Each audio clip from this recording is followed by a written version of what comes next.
Question 37 and 38 from the SAT number 9, April 2017 QAS test. And question 37 says, based on passage 2, which statement best reflects Pendleton's view of the Articles of Confederation?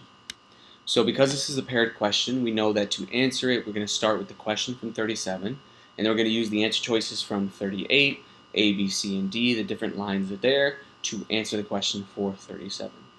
And again, question 37 is asking for the statement that talks about basically how does Pendleton view the Articles of Confederation. And it's helpful with these types of passages to have already a general understanding of the points of view of both authors, and so a point of view of how Pendleton views the Articles of Confederation. And we should note that the main debate, the main argument is who's in favor of the new Constitution that's being formed by the Constitutional Convention, and who's in favor of the old Articles of Confederation. And Pendleton is from passage 2, and he's sort of opposed to the Articles of Confederation. He thinks it's a good thing that they're being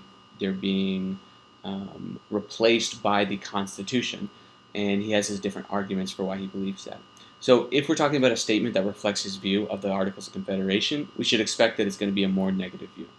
So let's look through the answer choices for 38, starting with 47 through 51, and we're going to choose and select any of the ones that could possibly tell us about his overall view of the Articles. So 47 through 51 starts here, and it says, Mr. Chairman, my worthy friend, has expressed great uneasiness in his mind and informed us that a great many of our citizens are extremely uneasy about the proposal of changing our government. And this is not a very good answer choice for what we want, because it's not really about Pendleton's perspective.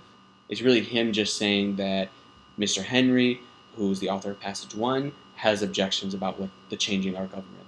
So because it's not a view of Pendleton, we should eliminate this answer choice to begin with. 58 through 60 is the next one. So this one says, here, the representatives of the people, by their authority, is a mode wholly inessential. So we should kind of note at what point in his argument this sentence comes in.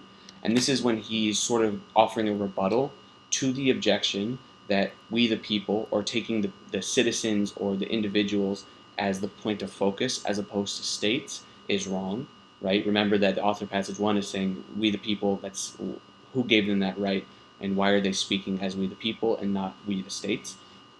And this is where Pendleton is saying, why not? We should say we the people, because those are the people who have a right to form governments.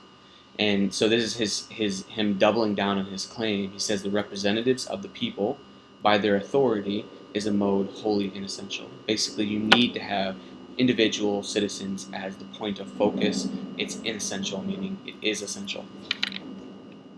So that's not a good answer choice, because that doesn't really tell us what he thinks about the Articles of Confederation. It's what he thinks about sort of the underlying belief about taking people as the point of focus, individual citizens. So we can look at answer choice C, which is 79 through 83. That's here. That says, not that Confederation, but common danger and the spirit of America were bonds of our union and unanimity, and not that insignificant paper, etc., carried us through that dangerous war. And here's the first instance that we have where he's actually quoting or actually citing the Confederation, and here this Confederation is referring to the Articles of Confederation. And his point here is he's objecting to another objection, and that other objection is basically that, hey, the Articles of Confederation, they must be good because they brought us through a dangerous war, and they brought us to the other side. But Pendleton's rebuttal is it wasn't actually the Confederation that brought us through it, but he says it was common danger, right? The fact that we're all facing this common threat, the spirit of America, right? And he says that was our bonds of union, not that insignificant paper. So here we already know that he has a negative view towards the Articles of Confederation, and here he's saying specifically it didn't really help us get through the war. He's just calling it an insignificant paper. So this is probably a good answer choice to keep. We should keep that. And let's continue though. Let's look at the last one, which is 83 through 89. That starts here. So let me move this a little bit. That starts by saying, united we stand, divided we fall. And it just keeps going all the way to here. If such there be who incline to let go of the stronghold to catch at feathers, for such all substituted projects may prove.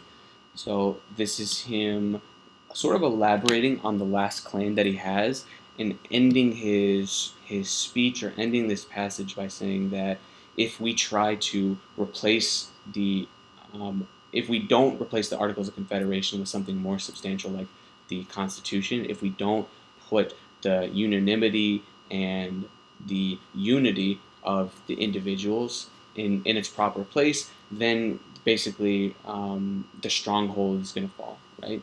So this text here, it could work if we dig down deep into it. It might tell us something, it might imply something that Pendleton views about the Articles of Confederation, but it's not as strong as the last answer choice. And because that last one is so strong, it actually references the Confederation. That's more likely to be our answer choice, and I would actually just start with that one. And if we find that there's no answer choice for the first question that relates to this text, then we can kind of look at this next text here.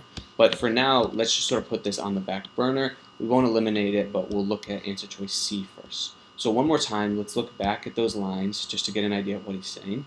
And here Pendleton is saying that it wasn't the Confederation, this insignificant paper, that brought us through the war, but it was something else, more like the spirit of America. So let's see if we have an answer choice for 37 that matches that. So A says that Pendleton's view of the Articles of Confederation is that they were a source of great concern to a large number of American citizens. And really none of our texts talk about how he thinks they were a great source of great concern. And because none of them sort of mention that on the surface, we shouldn't even bother with this answer choice and we can eliminate it right off the bat. B says they gave too much power to the elected representatives.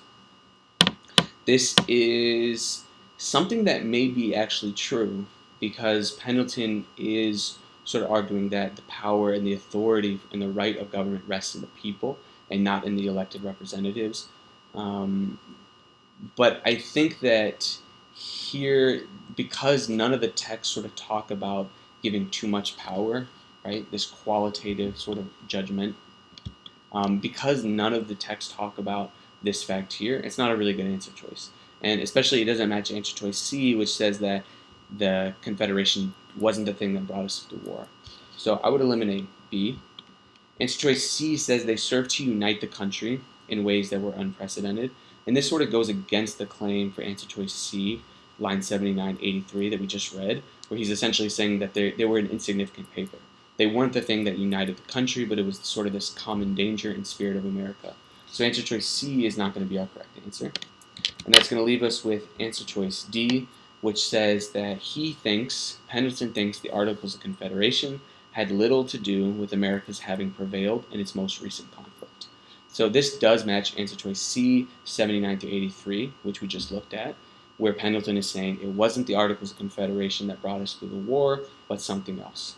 So D is a good answer choice. And one more thing I'll point out, I point this out every so often, is that this sort of has the right quality and sort of the right tenor of a good answer choice for the SAT. We noticed that the good SAT answer choices, what they normally do is they sort of make something that's concrete more abstract, and they sort of bleach it almost. So they make it a little more general, a little more vague. So instead of talking about the specific war that America came through, instead of saying more directly that it was not helpful in bringing America through this war, it sort of abstracts a little bit by saying it had a little to do with, and by calling it America's most recent conflict. So when I see those things and those things sort of line up, two answer choices that match pretty well, and I also see this quality in the answer choice, I feel pretty confident in my answer. And sure enough, answer choice D for question 37 and answer choice C for question 38 are our correct answers.